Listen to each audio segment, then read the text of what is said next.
8 years, 2,857 humans dead on camera. Broadcast to billions.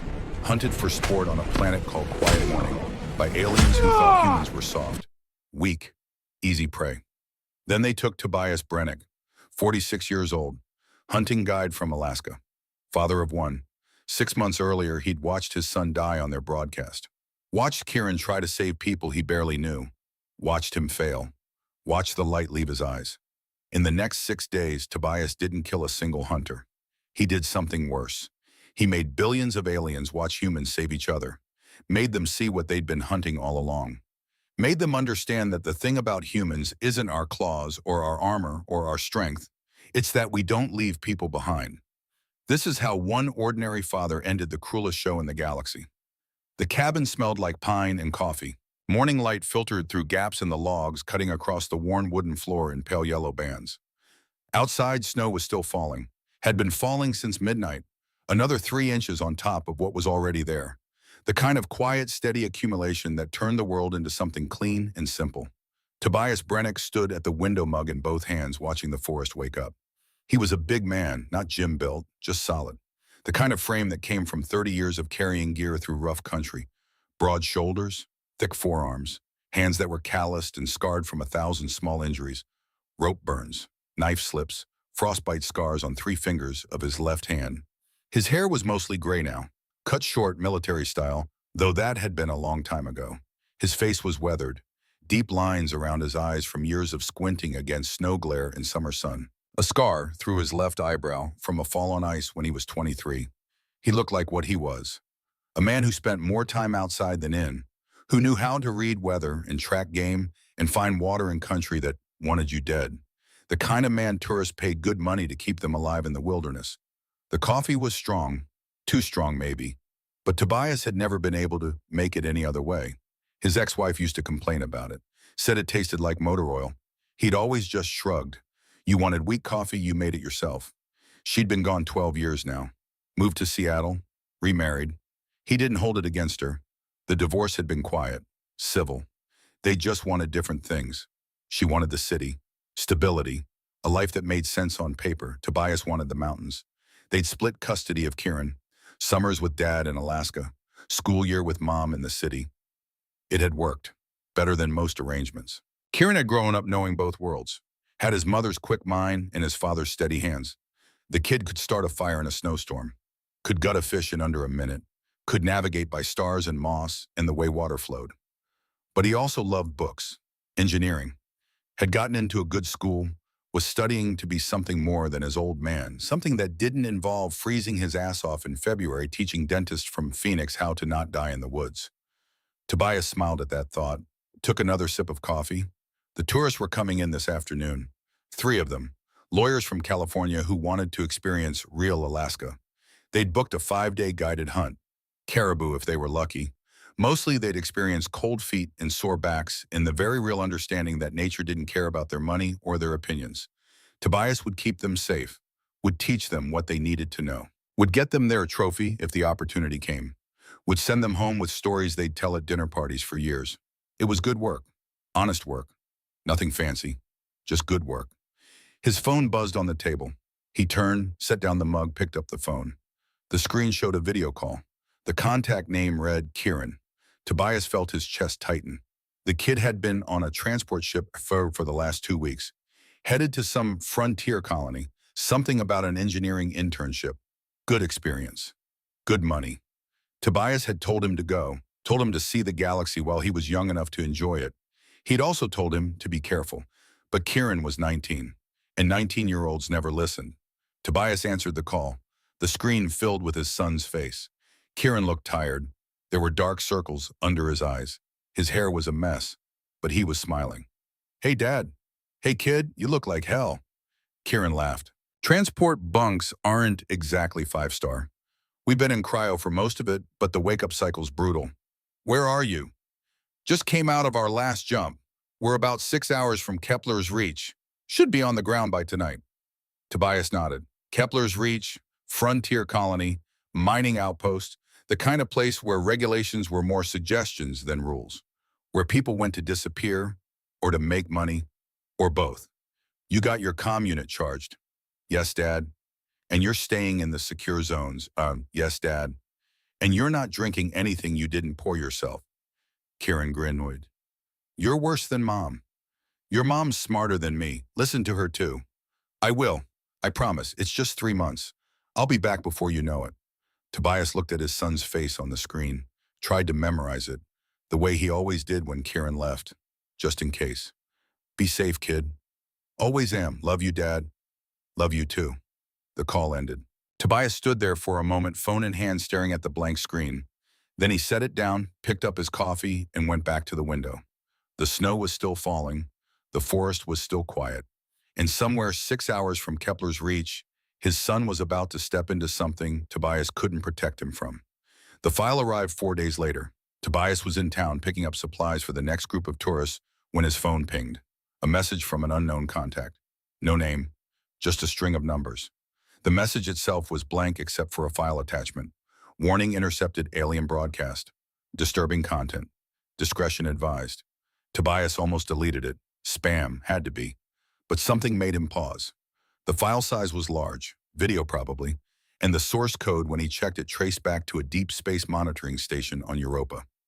Official channels. He downloaded the file, drove home in silence. The truck's heater rattled and wheezed, but he didn't notice. His hands were tight on the wheel. Too tight. His jaw ached from clenching. By the time he pulled into the cabin's driveway, the sun was setting. The sky was the color of bruises, purple and red and black.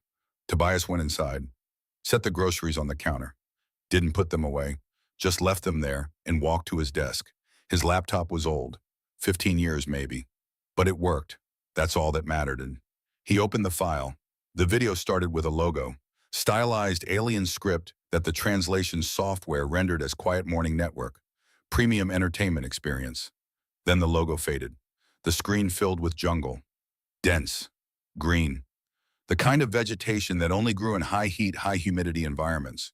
Volcanic vents bled red through the canopy. Steam rose in columns. Everything looked wet, slick, dangerous. A voice spoke, translated into flat artificial English by software that couldn't quite capture the alien inflection. Welcome to Season 8 of The Hunt. Today we present 5 fresh specimens of humanity, recently contacted species, soft-bodied, minimal natural defenses, excellent entertainment value. The camera pulled back, showed 5 people, young, terrified. They were standing in a clearing surrounded by jungle. None of them had weapons. They were wearing whatever they'd been wearing when they were taken. Jeans, t-shirts, one girl in a dress. They looked so small. The voice continued, "Survival begins now. Hunters will commence pursuit in 1 standard hour. May your struggle bring joy to our viewers." The camera cut to aerial footage. Drones, probably, circling the clearing like vultures. The 5 humans scattered, running in different directions, some together, some alone. Tobias watched. His coffee sat untouched beside the laptop, cold now. The room was dark except for the screen's glow. Outside, the temperature was dropping. The cabin's old furnace kicked on with a groan. He didn't notice any of it. On screen, the first human died. A girl, early 20s maybe. She was running through the jungle, pushing aside broad leaves when something hit her. A spear of light. It punched through her chest and out her back, cauterized instantly. She fell without a sound. The camera zoomed in on her face, captured the moment the life left her eyes. Then it cut to the hunters. Tall, lean, gray-brown skin like dried leather. 4-fingered hands, eyes that glowed with reflected heat. They were laughing, a sound like dogs choking on glass. A voice spoke. One of the hunters. The translation software rendered it. First blood, the female. Disappointing.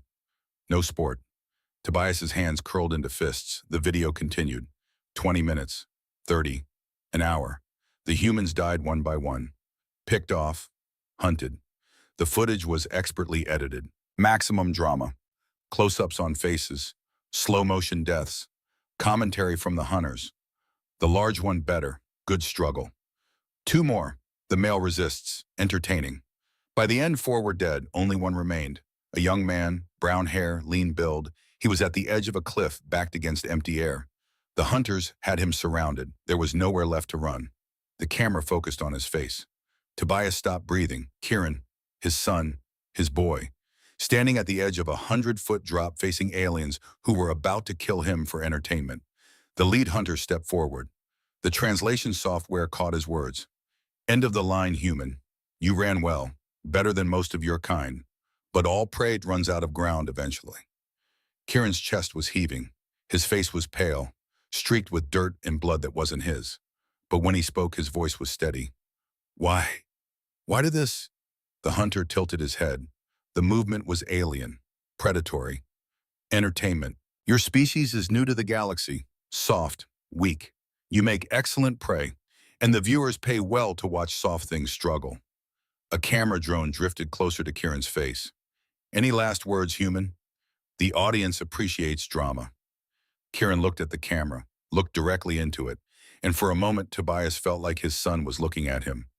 Across light years, across the impossible distance between life and death. "My father," Kieran said, his voice cracked. "My father will find you." The hunter made that choking dog laugh. "Your father is light years away, human. He will never know what happened to you. He will never find this place.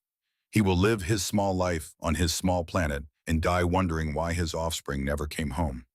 The hunter raised his weapon, a spear made of light. "Goodbye, human." The flash was white, blinding. When it faded, Kieran was falling. The camera followed him down, watched him hit the rocks below, watched the Black River take his body, watched the current pull him under. The broadcast cut to statistics: survival time, distance covered, viewer engagement metrics. Then it ended. Tobias sat in the darkness of his cabin. The laptop screen had gone black. The only sound was the furnace and the wind outside and his own breathing. He didn't cry, didn't scream, didn't put his fist through the wall, or collapse to the floor, or do any of the things a father was supposed to do when he watched his only child die. He just sat there, perfectly still, and felt something inside him shift, something that had been dormant, something from before, from the years before the cabin and the tourists and the quiet life, something military. He stood up, walked to the closet, pulled out a box he hadn't opened in 15 years.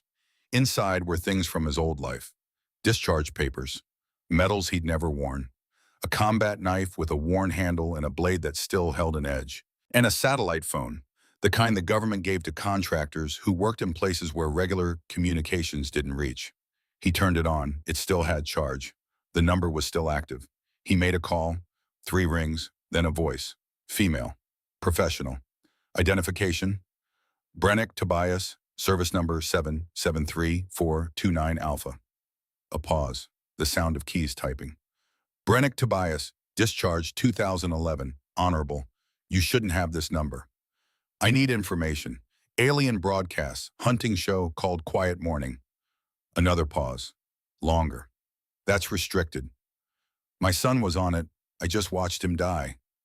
The silence stretched, then quieter. Hold. 5 minutes passed, maybe 10. Tobias stood at the window, watched the forest. The snow had stopped. The sky was clear. Stars were coming out. The voice came back. "I'm sorry about your son. I have a supervisor here. He wants to talk to you." A new voice. Male, older. "Mr. Brennick, my name is Graves. I run the Deep Space Monitoring Division. I'm the one who authorized the leak of that broadcast. Sent it to families of the victims. Thought they had a right to know." "Where is it, that planet?" "I can't tell you that." "Can't or won't?" "Both. Listen to me very carefully. Quiet Morning is operated by a species called the HFY. They run it in legal gray zones. Target species not protected under galactic sentience accords. Humans aren't protected yet. We've only been in galactic space for 3 years. We don't have the political weight." How many what? How many humans have died there?" Graves hesitated. 2,847, over 8 years. Tobias closed his eyes. "And we can't stop it. We're trying. There are protests, diplomatic pressure, but the Kethri have powerful allies, and the show is profitable. 4 billion viewers last count. Money talks in the galaxy just like it does here. So nothing happens. My son dies for entertainment and nothing happens." "I didn't say that. I said we're trying, but it's slow. Politics always is." Tobias opened his eyes. "Thank you for the information." "Mr. Brennick, don't do anything stupid. If you're thinking what I think you're thinking, it's suicide. These aren't humans.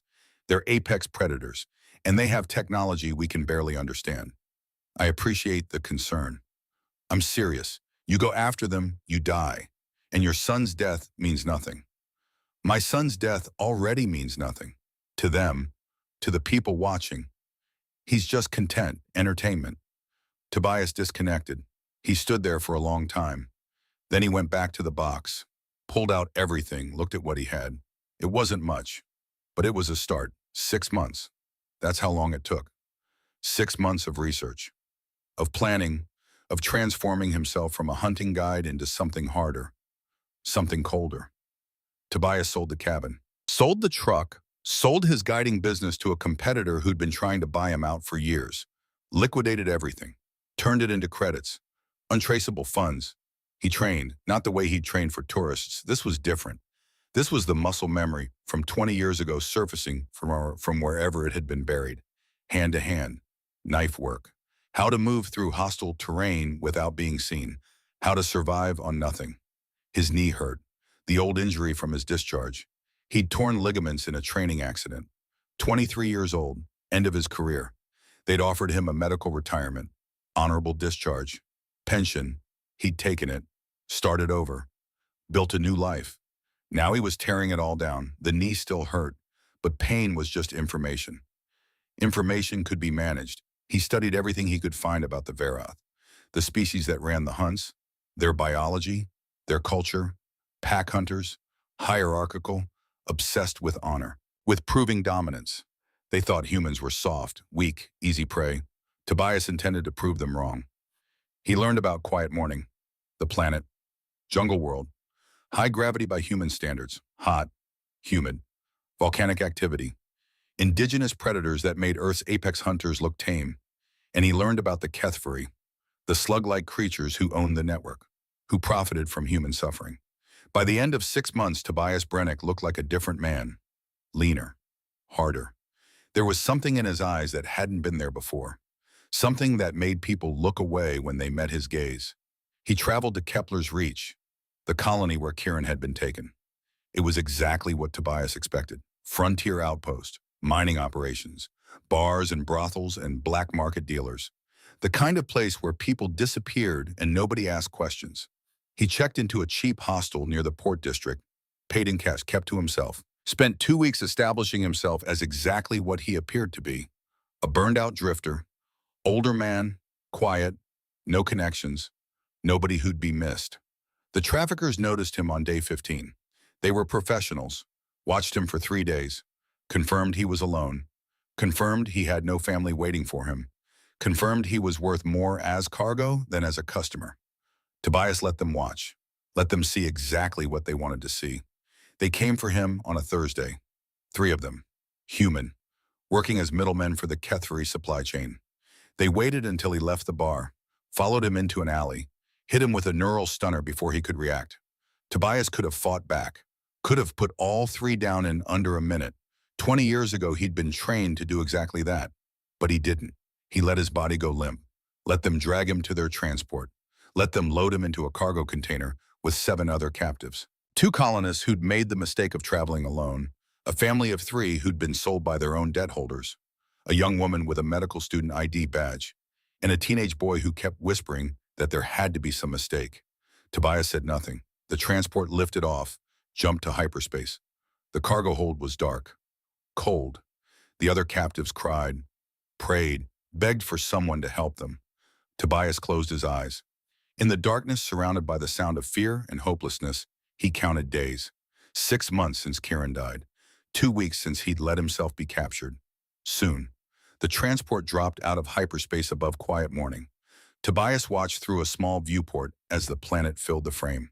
Green and brown and black, swirled with clouds, scarred by volcanic activity. Even from orbit, he could see the red glow of lava flows cutting through the jungle, beautiful in its way. The transport descended, shaking and groaning as it hit atmosphere. The other captives huddled together. Some were crying openly. The teenage boy had gone silent. His face was blank with shock. The medical student, her badge said Vera Ashford, was trying to keep it together. She'd taken charge of the family, was holding the youngest child, whispering that it would be okay. Tobias knew it wouldn't be okay, but he appreciated the effort. The transport didn't land. It slowed to a hover above a clearing, and the cargo hold doors opened. Hot air rushed in. The smell hit immediately. Sulfur, rotting vegetation, the thick, wet scent of a jungle that was very much alive. A voice echoed through the hold. Translated. Artificial. Welcome to Quiet Morning. You have been selected for participation in our premium entertainment experience. The rules are simple. Survive. Your hunters will begin pursuit in 1 hour. May your struggle bring joy to our viewers. The captives were pushed toward the door. Some went willingly, too stunned to resist. Others had to be dragged. The teenage boy tried to fight, clung to the doorframe, screamed that this couldn't be happening. A guard hit him with a neural prod. He fell into the jungle below. 20 feet. He hit hard, didn't get up for a while. The family went next, then the colonists, then Vera Ashford. She looked at Tobias before she jumped. Her eyes were wide, terrified. But there was something else there too. Determination. She wasn't going to give up. Tobias nodded to her. Once. Then he walked to the door. Below the clearing was chaos.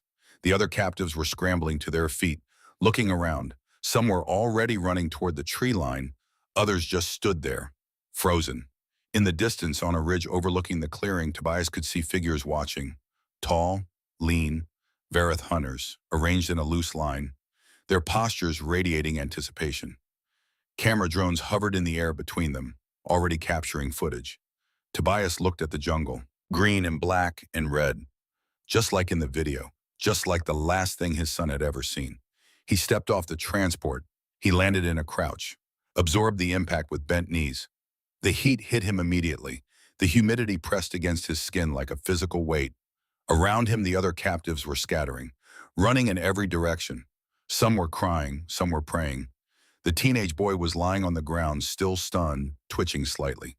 Tobias stood up slowly. He looked at the jungle. Then he looked at the ridge, at the hunters watching, at the camera drones pivoting to capture his face. He could feel their eyes on him, could feel their confusion. This was new. This was different. Prey didn't stand still. Prey ran. But Tobias Brennick wasn't prey. He brushed the dirt from his knees, rolled his shoulders, took a long, slow breath of the sulfur-tinged air. Then he walked toward the tree line. Not fast, not slow. The measured pace of the man who knew exactly where he was going. Behind him, translated chatter crackled from the ridge. The hunters were confused, intrigued. One voice rose above the others, amplified for the broadcast. Interesting, the older human shows no fear response. Unusual behavior. This may provide excellent entertainment. Tobias disappeared into the jungle. The cameras followed. On the observation ridge, Kael'Zar watched the older human vanish into the green shadows. The hunt leader was tall even for a Vareth. His skin was darker than the others, more scarred. He'd been doing this for 12 seasons. 47 kills, each one recorded, archived, sold to millions of viewers. He knew prey, knew how they moved, how they thought, how they died. This one was different. Analysis, he said. Beside him, Rin pulled up a holographic display.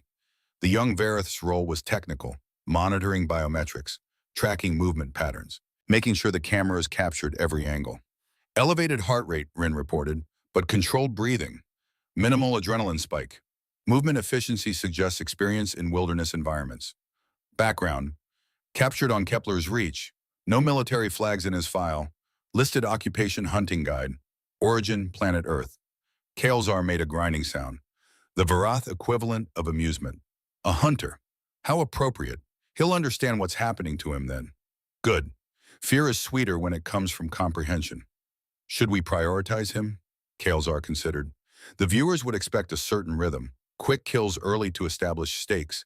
A few extended chases for tension. Then the finale. Ideally with the most resilient prey saved for last. No, he decided. Let him settle in. Let him think his experience gives him an advantage. We'll take the easy ones first. Save him for day 3 or 4. By then he'll understand that experience means nothing here. Rin nodded and adjusted the drone assignments. Below in the jungle, the hunt was beginning. And Tobias Brennick was exactly where he wanted to be. Alone, unnoticed, with time to work. He moved through the undergrowth with the efficiency of long practice. Not fast, broke branches, made noise, left obvious trails. He moved like water, flowing around obstacles, following the path of least resistance. Within an hour, he'd covered 3 kilometers, had identified 4 viable water sources, had cataloged 6 species of potentially edible vegetation, had located the primary game trail used by the planet's apex predators, and he'd counted 18 drones. They moved in predictable patterns, sweeping the jungle in overlapping grids. Most were focused on the other captives, the ones who were running, screaming, making good content. A few had locked on to Tobias, hovering at a respectful distance, recording his unusual behavior for the viewers. Let them watch. Tobias found a stream. The water was warm, slightly acidic, but drinkable. He filled an improvised container, a large leaf folded and sealed with tree sap. It would hold maybe a liter, enough for now. He drank. The water tasted like minerals and sulfur, but it was wet. That's all that mattered. And then he kept moving, north, toward the ridge of volcanic peaks that dominated the horizon. Not because he wanted the high ground, not yet. First, he needed to understand what he was working with. The hunters had advantages: technology, numbers, familiarity with the terrain. But advantages could become weaknesses if you knew how to exploit them. The camera drones, for instance.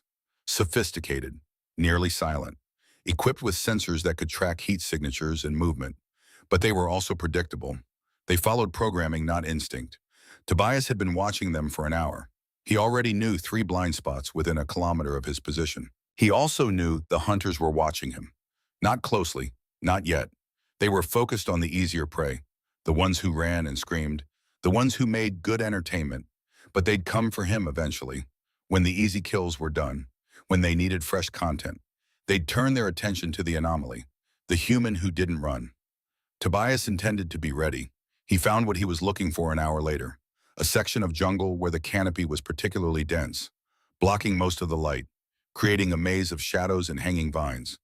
The ground here was treacherous, riddled with root systems and hidden depressions. A large predator had marked the area, claw marks on the trees, the faint musk of territorial scent. Perfect. Tobias knelt in the shadows, listened to the jungle, the clicking of insects the size of his fist, the shriek of things that weren't birds, the distant rumble of volcanic vents, and somewhere not far, the sound of someone crying. Human. Female. Tobias hesitated. His instinct was to help, to find whoever it was, to offer shelter, protection, the things he'd spent 30 years teaching tourists, but that would draw attention, would mark him as a target, would get them both killed. He closed his eyes, breathed. Then he heard Kieran's voice.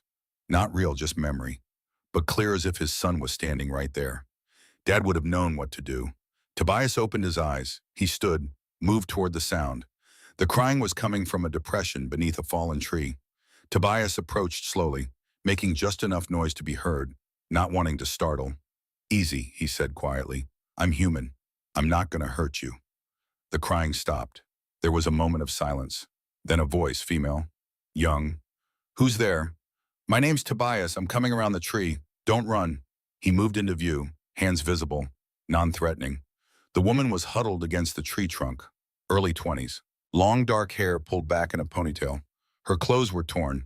There was a gash on her forehead where she'd walked into a branch. Blood had dried down the side of her face. Her badge, half torn, said Vera Ashford, medical student. She stared at Tobias. Her eyes were wide, terrified, but there was intelligence there. She was scared, but she hadn't shut down. She was still thinking. You were on the transport, she said. Yeah. Why aren't you running? Running just makes them excited, makes them close in faster. Walking's better. Walking to where there's nowhere to go. We're gonna die here. Tobias looked at her for a long moment. Then he crouched down, got to her level. What's your name, Vera? Vera Ashford. Okay, Vera, listen to me. We're not gonna die. Not today, not if we're smart, but I need you to trust me.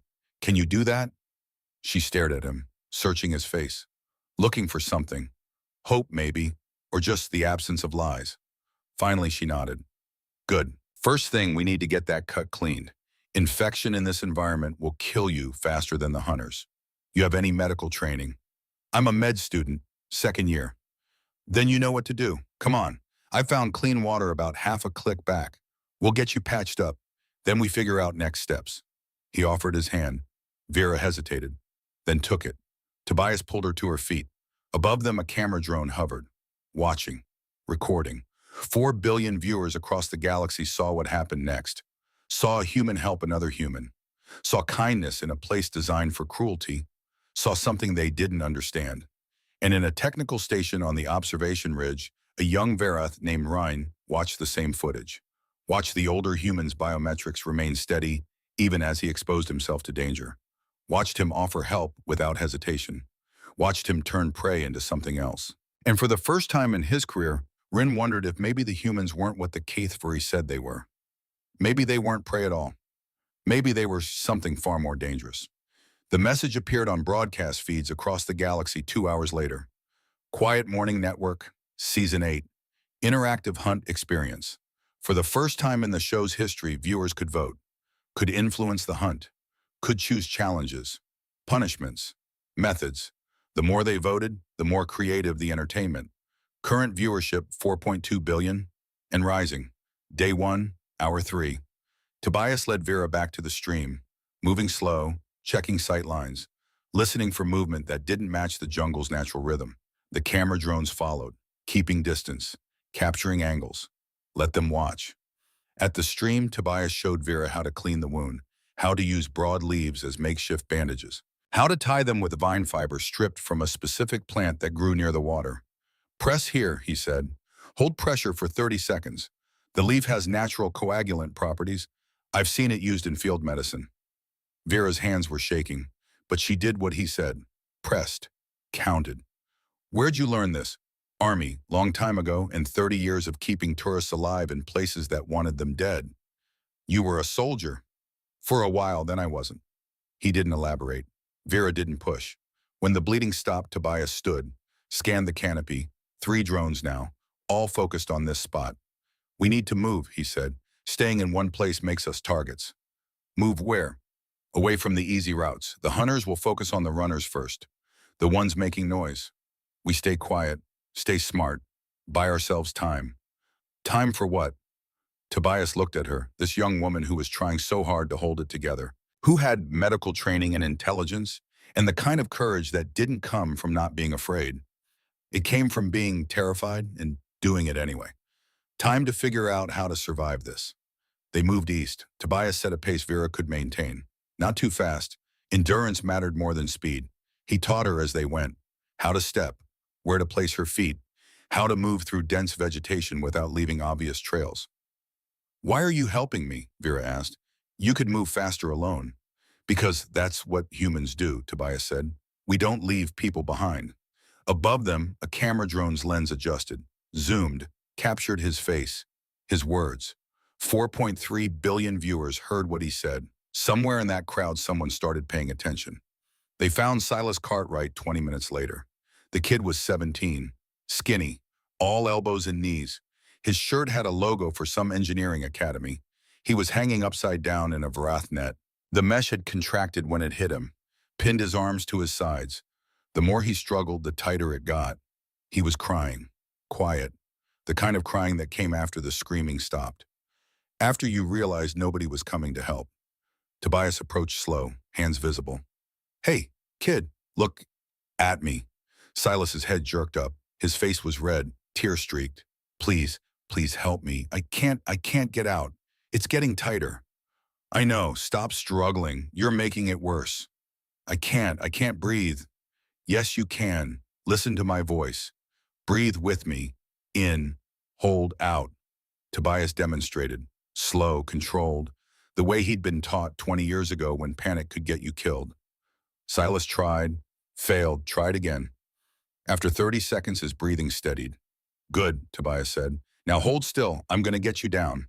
He examined the net. Verath manufacture, sophisticated. The fibers responded to tension, contracted when pulled. But the anchor points were mechanical, simple carabiners attached to a weighted line thrown over a branch. Tobias found a sharp rock. Not ideal, but it would work. He climbed the tree, moved out onto the branch. The net's anchor was looped around a secondary branch. He sawed at it with the rock. It took 3 minutes. His hands were bleeding by the time the fiber parted. The net dropped. Silas hit the ground hard, but he was down. Tobias climbed down, helped the kid out of the mesh. You okay? Silas nodded, still crying, but breathing. Thank you, God, thank you. Don't thank me yet. We're not safe. Come on. Where? Somewhere the cameras have blind spots. Move. Vera helped Silas to his feet. The three of them moved deeper into the jungle. Above them, the drones repositioned, trying to track. But the canopy here was dense. The coverage had gaps. Tobias led them into one of those gaps. In the observation ridge technical station, Rin stared at his displays. The older human had just rescued another prey, had climbed a tree, had freed the trapped one using improvised tools, had done it efficiently, without hesitation. This wasn't panic. This wasn't survival instinct. This was training. Ryan pulled up the human's file again. Tobias Brennick, 46 standard years. Origin Earth. Occupation Hunting Guide. Military service discharged 2011. Discharge didn't mean unskilled. It just meant no longer active. Rin ran a biometric analysis, compared Tobias's stress responses to previous human prey. The differences were stark. Normal prey adrenaline spike, elevated cortisol, erratic heart rate, hyperventilation. Tobias elevated but controlled, breathing regulated, heart rate steady, cortisol present but managed.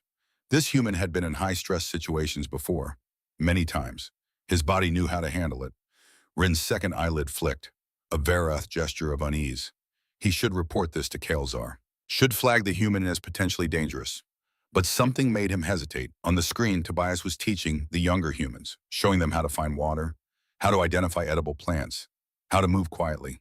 He was helping them. Prey didn't help prey. Prey ran, hid, died alone. This human was doing something else, something Ryan didn't have words for. He thought about his family, about his cousin Talvik, taken by Kethvari enforcers 2 years ago. Disappeared into the network's supply chain. Rin had done nothing, had been too afraid, too complicit. He'd told himself he was gathering evidence, building a case, but really he was just a coward. He looked at Tobias on the screen, looked at a human doing what Rin should have done, fighting back. Rin made a decision, a small one, but a decision nonetheless. He deleted the biometric anomaly from his report, marked Tobias's file as standard prey behavior. No special attention required. Then he returned to monitoring, waiting, watching this strange human who didn't run. Day 1, hour 7. The first death came at sunset. His name was Jake, 22, former college athlete. All confidence and muscle and the kind of bravado that came from never having faced real danger. He'd split from the group early, refused to hide, said he was going to find a weapon, going to fight back. Tobias had tried to warn him, told him fighting was suicide without preparation, without knowledge of the terrain and the enemy. Jake hadn't listened. Now he was dying. Tobias heard the screams from half a click away, recognized them instantly. Not pain screams, fear screams. The sound a human made when they realized they'd made a fatal mistake. He told Vera and Silas to stay hidden. Then he ran toward the sound. By the time he arrived, it was almost over. Jake was in a clearing, on his back. Something massive was on top of him. A predator, indigenous to quiet morning. Six-legged, covered in chitinous plates, mandibles the size of Tobias's forearm. It had already torn through Jake's abdomen. The kid's intestines were visible, steaming in the humid air. Jake's eyes found Tobias, wide, desperate. Help, please. Tobias had no weapons, no way to fight that thing. Approaching would just get them both killed. But he couldn't leave. He picked up a rock, threw it, hit the creature's plated head. It barely noticed, but it was enough. Jake used the distraction, somehow found the strength to roll, to get out from under it. He tried to stand, fell. The creature turned toward Tobias, began moving. Tobias backed away, slow, not turning, not running. Running triggered chase response. The creature followed, step by step. Tobias led it away from Jake, 20 meters, 30. Then he saw what he needed, a volcanic vent, belching sulfur and heat. He moved toward it. The creature followed, right to the edge. Tobias jumped sideways. The creature's momentum carried it forward, into the vent. It screamed, a sound like metal tearing. Then it fell, disappeared into the heat. Tobias ran back to Jake. The kid was still alive. Barely. His hands were pressed to his stomach, trying to hold himself together. Literally. "I'm sorry," Jake whispered. "I'm sorry, I should have listened." Tobias knelt beside him, took Jake's hand. "It's okay. You are okay." "I'm not. I'm dying." "I know. Tell my mom. Tell her I'm sorry." "I will." Jake's breathing was slowing, shallow, wet. Does it hurt? No. Tobias lied. You're doing fine, just rest. I'm scared. I know, son, I know, but you're not alone. I'm right here, I'm not going anywhere. Jake's grip tightened, then loosened, his eyes fixed on something Tobias couldn't see, then nothing. Tobias closed the kid's eyes, sat there for a moment, one hand still holding Jake's. 3 camera drones hovered overhead, capturing everything, every angle, every expression on Tobias's face. The galactic broadcast didn't cut away, didn't edit, showed all of it, showed a human comforting another human, showing compassion in the final moments, staying when he could have run. 4.7 billion viewers watched, and for the first time in the show's 8-year history, the audience wasn't entertained. They were uncomfortable. Tobias returned to Vera and Silas in darkness. They'd built a small shelter, branches and leaves. Nothing fancy, but it would keep them dry if it rained. They looked at him, saw the blood on his hands, saw his face. Jake, Vera asked. Tobias shook his head. Silas looked away. Vera closed her eyes. I tried, Tobias said. Wasn't enough. It's not your fault. Feels like it is. He sat down, leaned against a tree. The exhaustion was catching up now, adrenaline wearing off. His knee was throbbing, the old injury making itself known. Vera sat beside him. You saved 2 of us today. Fed us. Taught us. That counts. 1 dead still counts more. No, it doesn't. Not to me and Silas. You gave us a chance. That's more than anyone else has done. Tobias didn't answer, just stared into the darkness. After a while, Silas spoke. My name's Silas Cartwright. I'm from New Boston Colony. I was going to be an engineer, build things, help people. You still can, Tobias said. How we're going to die here? Maybe, but not today. And tomorrow's problem is for tomorrow. How are you so calm? Tobias looked at the kid, 17. Same age Kieran had been when he'd started talking about engineering school. Same kind of brain, same kind of hope. I'm not calm. I'm just old enough to know that panic doesn't help. We stay smart, stay together. We survive. And then what? Then we figure out the next thing, one step at a time. Silas nodded, seemed to accept that. They sat in silence. The jungle around them was alive with sound, clicking, chirping, the distant roar of something large. Tobias's eyes were closing. He forced them open. Sleep was dangerous, but necessary. I'll take first watch, Vera said. Get some rest. Wake me in 2 hours. I will. Tobias closed his eyes, but sleep didn't come.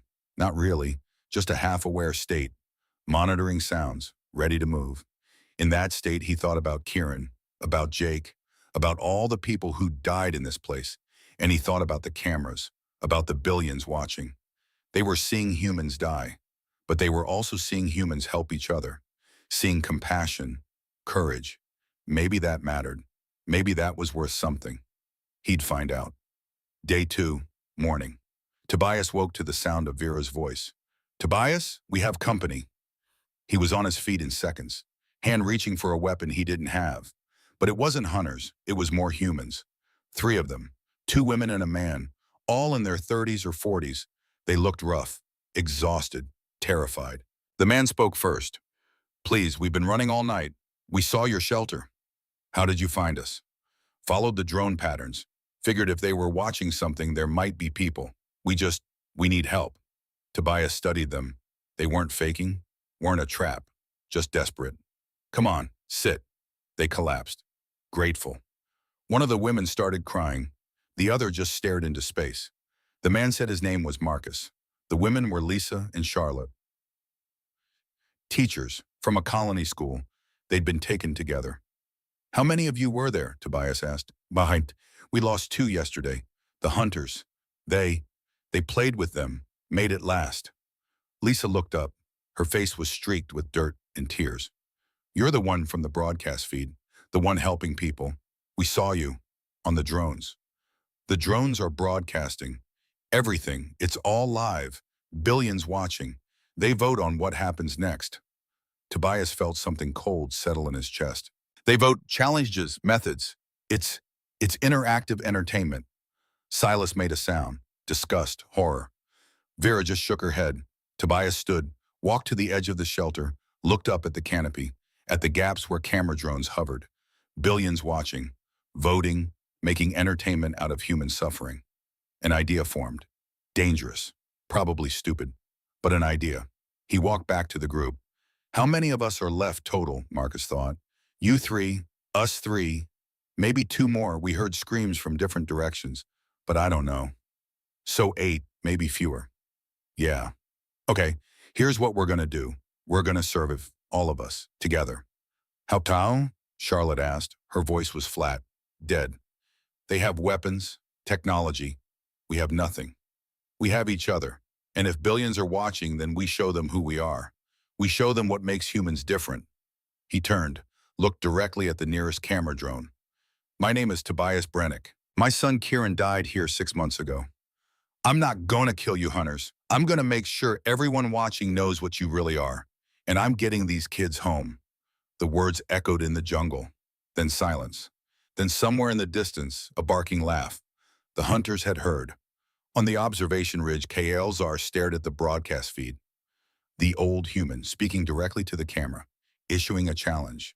4.8 billion viewers. And climbing. The chat feeds were exploding, comments scrolling too fast to read. But the sentiment was clear. This was different. This human was different. Kael'Zar's mandibles clicked. Irritation. Send the message, he said. All hunters, new priority target. The old human, Tobias Brennick. Beside him, his second-in-command tilted his head. Now it's only day 2, protocol says. Protocol can adapt. This human is disrupting the entertainment, making it about compassion instead of fear. The viewers are confused. We need to refocus them. How? We make an example, show them that human compassion is just another weakness to exploit. The second nodded, began coordinating. Kael'Zar watched the feed, watched Tobias gathering the humans, teaching them, leading them. The fool thought help made them strong. Kael'Zar would prove otherwise. In the technical station, Rin watched the same feed, watched Kael'Zar's orders go out. Then he did something he'd never done before. He hacked his own system, created a false error, made it look like a communication glitch. And in that glitch, he sent a message. Tight beam, encrypted, to a specific coordinate in the jungle, to Tobias Brennick's location. The message was simple: hunters coming. North Ridge, 4 units, you have 3 hours. Rin deleted all traces, fixed the error, returned to monitoring. His second eyelid was flickering. Fear, adrenaline, he'd just committed treason. Against his own kind, against the network, for a human, for prey. But when he looked at Tobias on the screen, saw him organizing the survivors, teaching them how to make weapons from rocks and branches, saw him giving them hope when they had none. Rin didn't regret it. For the first time in 2 years, he didn't feel like a coward. Tobias's comm unit beeped. He'd taken it from one of the dead captives yesterday. The traffickers hadn't bothered to remove them. Probably thought the prey wouldn't know how to use alien tech. They were wrong. The message was encrypted. But basic. Tobias broke it in under a minute. Hunters coming, North Ridge. 4 units, 3 hours. He stared at the screen. Someone was helping him. Someone with access to hunter communications. An ally. Inside the system. Tobias looked at Vera Silas Marcus, Lisa Charlotte. 6 humans, no weapons, no experience. 3 hours before 4 trained hunters arrived. He smiled, the kind of smile that didn't reach his eyes. All right, listen up. We don't have much time. I'm going to teach you how to set a trap. Day 2, hour 11, the trap was simple. Classic. The kind of thing Tobias had taught to tourists for 30 years. A trip line, positioned at knee height, invisible against the jungle backdrop, connected to a deadfall, a large log, weighted with rocks, suspended above the trail. When the line was triggered, the log would fall. Tobias had modified it, added sharpened stakes to the underside of the log, carved them from hardwood. Hours of work. His hands were bleeding from the effort, but they were sharp. The kill zone was positioned at a natural choke point between 2 rock formations, the only practical route from the North Ridge. If the hunters came this way, they'd trigger it. Tobias positioned his people in the surrounding jungle, hidden, quiet, with instructions to run if things went wrong. Then he waited. The hunters arrived on schedule, 4 of them, moving in formation, professional, alert. Tobias watched from 30 meters away, perfectly still, breathing slow. The lead hunter was scanning, using some kind of handheld device. Heat signature tracker, probably. The hunter paused, looked at the device, frowned, said something in Veroth. The translation software in Tobias's stolen comm unit rendered it multiple heat signatures, clustered, unusual formation. The second hunter replied, trap. Prey doesn't set traps. This prey might. They approached more carefully, but they still approached. Confidence, arrogance, the belief that their technology and training made them superior. It would cost them. The lead hunter stepped over the trip line, missed it entirely. His eyes were on his scanner. Not the ground. The second hunter wasn't as lucky. His boot caught the line. The mechanism released. The log fell. 300 pounds of hardwood and stone and sharpened stakes. It hit the second hunter at chest height. The stakes punched through his armor. Through his body, blood sprayed, gray-brown, leaking.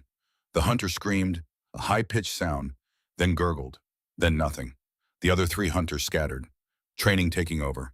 But Tobias was already moving. He'd positioned second trip lines, backup traps, not lethal, just disruptive. Nets, the same kind the Verath used. Tobias had scavenged one, repurposed it. The third hunter ran directly into it. The mesh contracted, pinned him, 2 down, 2 remaining. Tobias signaled. The others broke and ran, different directions, pre-planned routes. The hunters had to choose. Chase prey or help their fallen. They chose prey. Big mistake. Tobias led his hunter into terrain he'd scouted. Volcanic vents, unstable ground, places where weight distribution mattered. The hunter was heavier, taller. His footfalls broke through thin crust. His leg plunged into superheated steam. He screamed, pulled back. Burns on his leg, severe. Tobias kept moving, didn't look back. By the time he circled back to the rendezvous point, the others were there, breathing hard, terrified, but alive. All of them. Did it work? Vera asked. 2 down, 2 injured.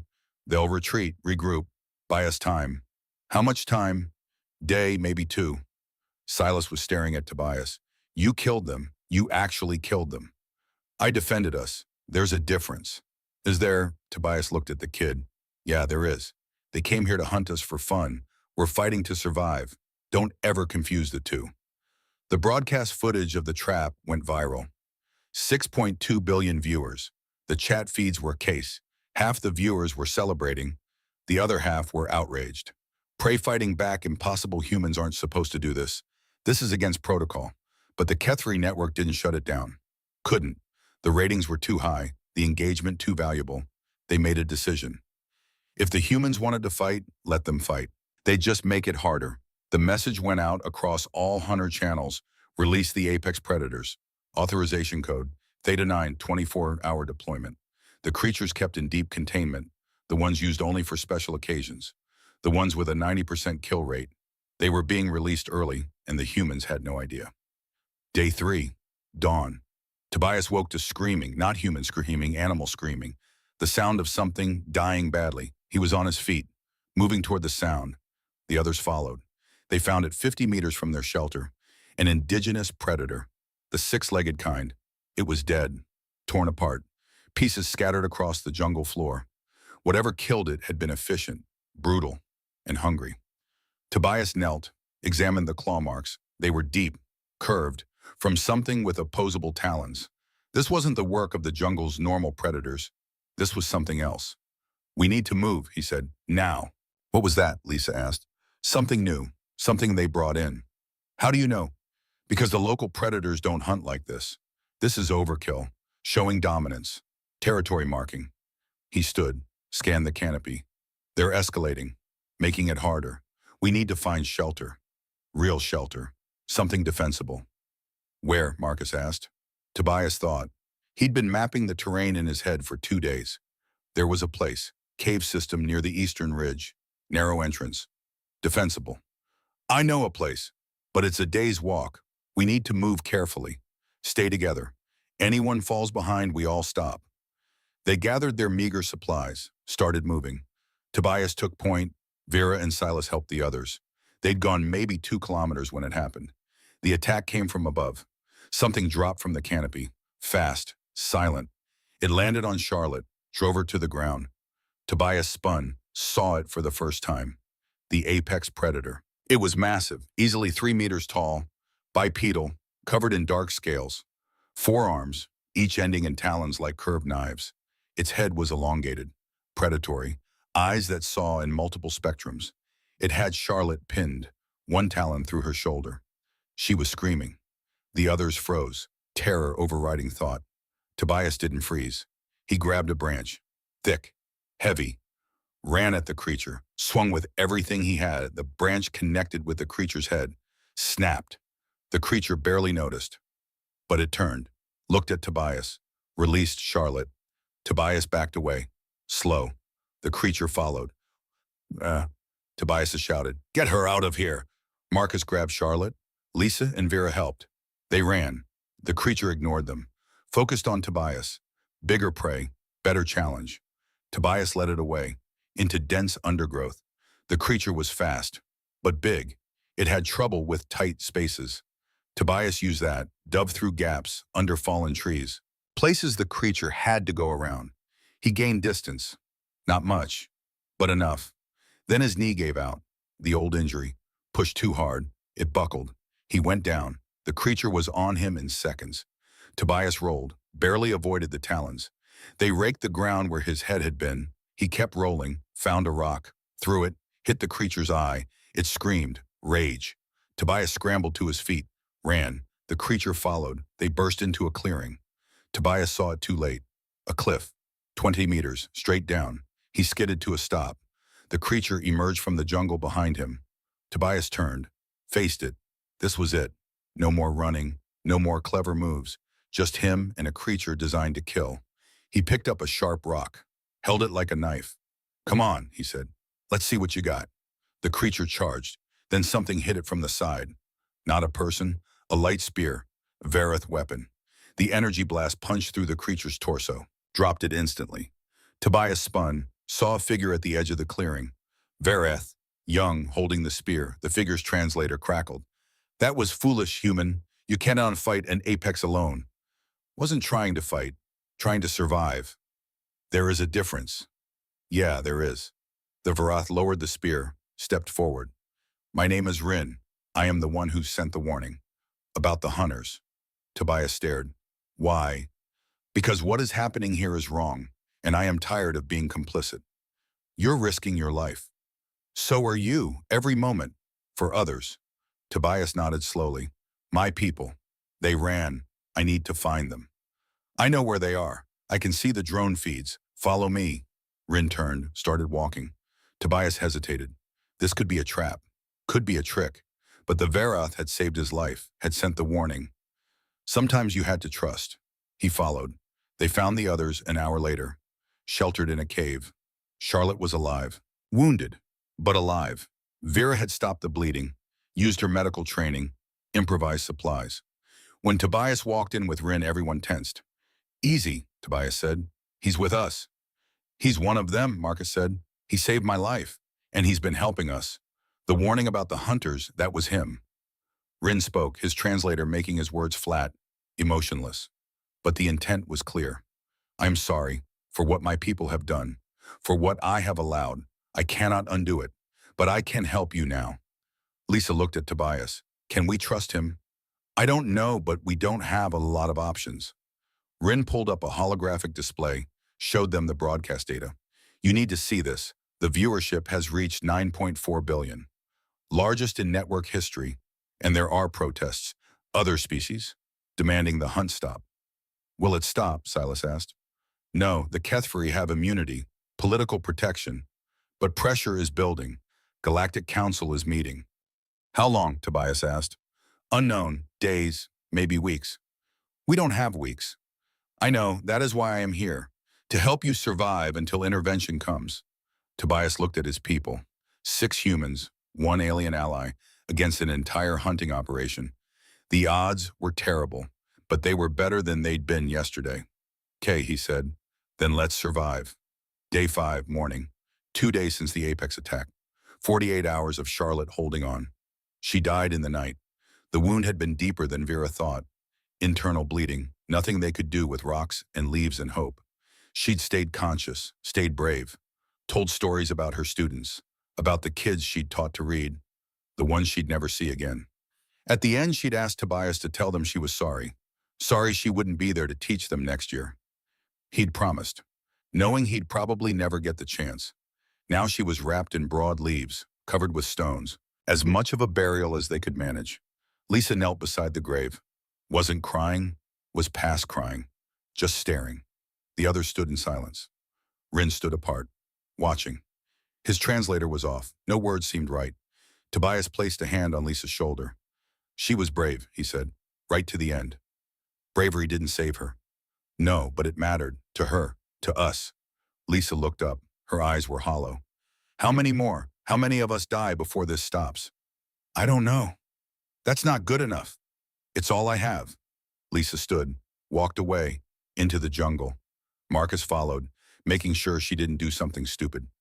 Tobias looked at the grave. Another person who'd trusted him, who he couldn't save. Vera touched his arm. You can't save everyone. Doesn't mean I stopped trying.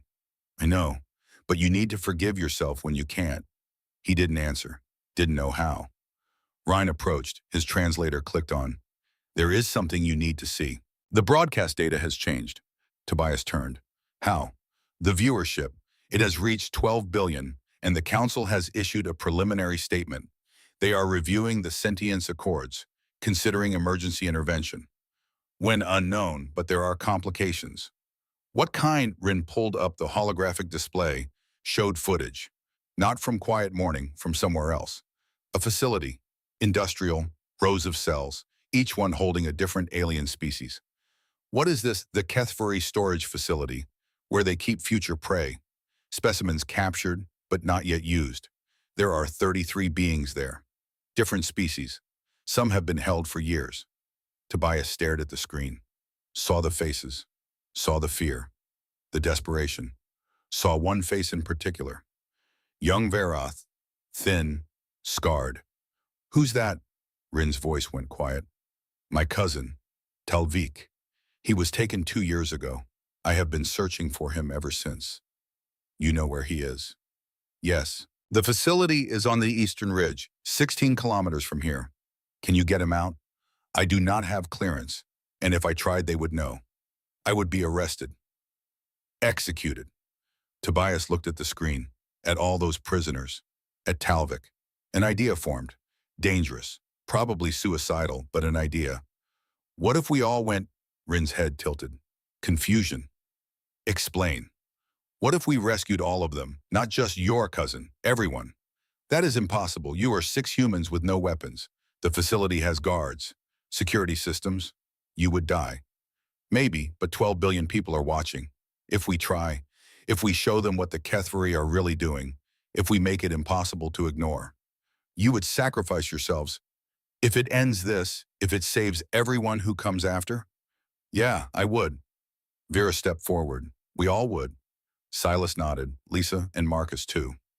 Rin stared at them. These humans, these prey, willing to die for beings they'd never met. For species they couldn't even name. You are insane, Tobias smiled, grim. Probably. You gonna help us or not? Ryan's second eyelid flickered, the Varath equivalent of a deep breath. Yes, I will help, but we need a plan, a good one. I've got a plan. Whether it's good, we'll find out. Day 5, afternoon. Rin spread the holographic map across a flat stone. The facility layout glowed in blue light. Main entrance here. Secondary exits here and here. Guard station, 12 Varath on rotation, 6 active at any time. Tobias studied it. Power source, geothermal. The facility is built over a volcanic vent, uses the heat for energy. So if we cut the power, the security systems fail, doors unlock. But the backup generators activate in 30 seconds. You would have a very small window. 30 seconds to get 33 prisoners out. Not enough. No, Tobias thought. His fingers traced the map, looking for weaknesses, blind spots. What about the camera drones, the ones broadcasting? Can you redirect them to where the facility? If 12 billion people are watching us in the jungle, let's give them something better to watch. Let's show them where the prey comes from. Rin's eyes widened, understanding. You want to broadcast the rescue, make it public. Yeah, they can't hide it if the whole galaxy is watching. Can't claim it didn't happen. The exposure alone might force the council to act. It might also get you killed faster. Everything's gonna get us killed faster. Might as well make it count. Vera leaned over the map. How do we get in without being seen? We don't, Tobias said. We go loud, create chaos, Draw the guards. While they're distracted, a small team slips in, opens the cells, gets the prisoners out. Who's the distraction? Tobias looked at her. At all of them. Me. No, Vera said immediately. You're the only one who knows how to fight, how to survive us. We need you for the escape. You need me to buy you time. I'll draw the guards. You get the people out. Rin guides you to the extraction point. What extraction point? Silas asked. There's no ships, no way off this planet. Rin spoke, quiet. There might be, if the Council sends intervention forces, but we would need to survive long enough for them to arrive. How long? Unknown, hours, days. But if the broadcast shows a rescue in progress, if it shows humans and aliens working together, the pressure would be immense. Tobias nodded. Then that's the play. We rescue them, we broadcast it, we survive until help comes. Marcus shook his head. This is insane. We're gonna die. Maybe, but Charlotte died for nothing. Jake died for nothing. Kieran died for nothing. I'm tired of people dying for nothing. Let's die for something. The others looked at each other. Then one by one they nodded, even Marcus. Okay, Tobias said. Here's how it's gonna work. Day 6. Dawn. The facility looked exactly like the holographic map. Industrial, brutal, built into the side of a volcanic ridge. Tobias crouched in the jungle, 200 meters away. The others were behind him. Ryan was repositioning camera drones, making sure they had every angle covered. Drones in position, Rin said. 12.7 billion viewers. The entire galaxy is watching. Good, let's give them a show. Tobias stood, walked out of the jungle, into open ground, directly toward the facility's main entrance. Alarms immediately. Lights. Vareth guards pouring out. 6 of them. Armed with light spears, advancing in formation. Tobias stopped, raised his hands. My name is Tobias Brennick. I'm here for the prisoners. You can let them go, or I can make you. The lead guard barked a laugh. The translator rendered it. One human, no weapons. You are either brave or stupid. Both probably. The guard raised his spear. Then the ground exploded. Not an explosion. A distraction. Vera and Silas. Throwing rocks rigged with stolen power cells from dead apex predators. The cells overloaded on impact. Made noise. Smoke. Confusion. The guards turned. Divided attention. Tobias ran, not toward the guards, toward the facility's side entrance. The one Rin had marked as least defended. 2 guards intercepted him. He ducked the first spear thrust, grabbed the shaft, used the guard's momentum against him, threw him into the second guard. Both went down. Tobias grabbed a spear, kept running. He hit the door. Locked, reinforced. But the power cells weren't just for distraction. Vera had given him one. Modified. Overcharged. He jammed it against the lock. Ran. The explosion blew the door off at its hinges. Tobias went in. Inside the facility was darker, cooler. Rows of cells stretching into shadows. Prisoners pressed against the bars. Dozens of faces. Alien. Human. Scared. Tobias ran to the control panel. No idea how to work it. But Ren had given him instructions. Red crystal, 3rd from left, pull it. Tobias found it, pulled. Every cell door unlocked, swung open. The prisoners stared, not moving, not believing. Go, Tobias shouted. Move, get out. They didn't move. Then one did. A young Varoth, thin, scarred. He stepped out of his cell, looked at Tobias. You are human. Why save us? Because it's wrong, because someone should. Now move. The young Varoth Talvik had to be nodded, turned to the others, spoke in his own language. No translator, but the meaning was clear. They started moving, slowly at first, then faster, pouring out of the cells, 33 beings, different species, all heading for the exit. Tobias guided them, out the blown door, into the jungle where Vera and the others were waiting. Behind him, guards were coming, shouting, firing light spears. Tobias turned, fired back, not trying to kill, just suppressing, buying time. The prisoners cleared the door, all of them. Tobias ran after them. A light spear hit him. Glancing blow, burned his shoulder. He stumbled, kept running, made it to the jungle. The others pulled him into cover. You're hit, Vera said. I'm fine, keep moving. They'll be right behind us. They moved. 39 people now, too many, too slow, but moving. The camera drones captured everything. Every face, every moment of fear and hope and desperation. 12.7 billion viewers watched humans and aliens running together, helping each other, refusing to leave anyone behind. The broadcast went viral across every species, every network, every platform. For the first time in galactic history, everyone was watching the same thing, and they couldn't look away. Kalzar watched the broadcast from the observation ridge. His mandibles were clicking. Fury. How did they access the facility? Unknown, his second said. But the human had help. The broadcast feed shows a Verath guiding them. Which Verath? A pause, then quiet. Rin, from technical support. Kalzar's eyes narrowed. Find him, kill him, and activate all hunter units. I want every human dead within the hour. All of them, the Council is watching. If we kill prey during a rescue, the Council is light years away. We are here, and this ends now. The orders went out. Every hunter on Quiet Morning mobilized. 30 Verath, armed, trained, moving to intercept. Tobias led the group toward the extraction point, a clearing near the eastern ridge. Rin had said if Council ships came, that's where they'd land. If. They'd covered maybe 4 kilometers when the hunters hit them. Not a direct assault. Herding tactics, driving them toward a specific location.